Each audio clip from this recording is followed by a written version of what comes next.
Something to think about today, people. Somebody asked me to talk about how we deal with trauma. I mean, we talk a lot about that these days, but let's look at it in a very broad way. If you think about it, every time something bad happens to us, the smallest to the most intense, technically that's trauma, because what's happening is that all the time the assumption is we should only get nice things. This is not being mean about us, it's just truth.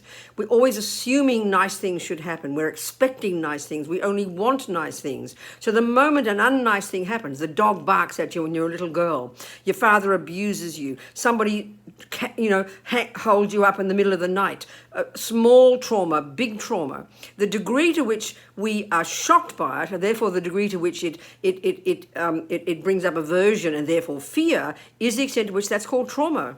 I mean, this is the universe. This is the life, this is how it is.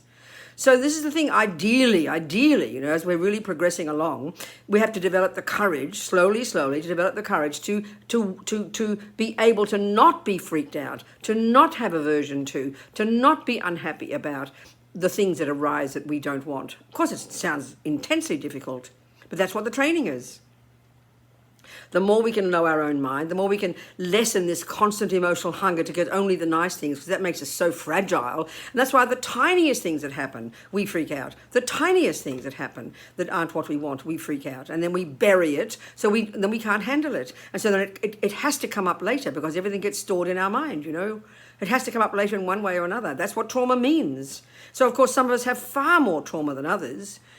So how to deal with it now once it's happened, that's the part that's difficult. If we're able to have appropriate good friends and close people, like a good therapist, to enable us to dig down deep and look into it and bring it up and confront it and see it and not push it away and not be afraid of it, that's the process we have to go through. But we need to have support doing that. Some of us can do it on our own, some of us can't. It's not that easy. This is life, people. This is life, So we do our best.